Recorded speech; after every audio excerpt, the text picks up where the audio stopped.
večer vám zaželám.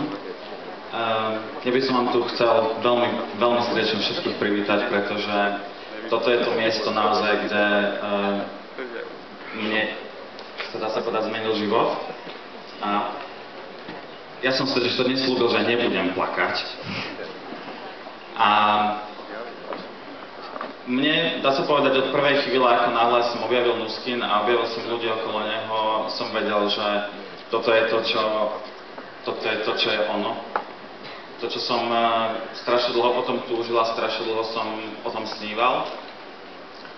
A moja kariéra začala veľmi jednoducho, a to tak, že Katka Rišová prvýkrát prišla ku mne aj s Gabrikou Novákovou a vydrala mi polishing peelingom ruku a ja som povedal, že super, kde to mám podpísať.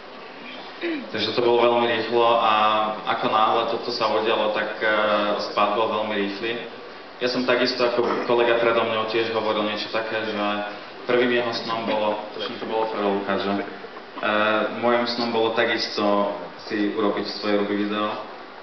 Mojím snom bolo tu stáť a tá pesnička, ktorú ste počuli teraz, išla v mojom aute každé ráno, keď som išiel do práce. A párkrát som skoro havaroval, pretože som si zatváral oči a vizualizoval som si to, že raz tu budem stáť.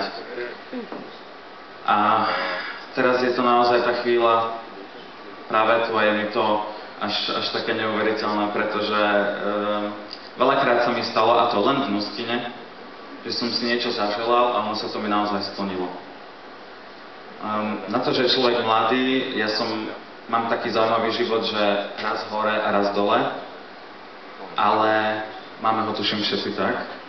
Ja nebudem už veľmi dlho rozprávať, pretože chcem len vám toľko povedať, tí, ktorí ste tu noví, tí, ktorí rozmýšľate vôbec nad tým, alebo aj nerozmýšľate, že začnete nový život, prosím vás, neprežite len tento život len tak. Užite si ho so všetkým, čo k nemu patrí. K oblúdaniu. Ďakujem.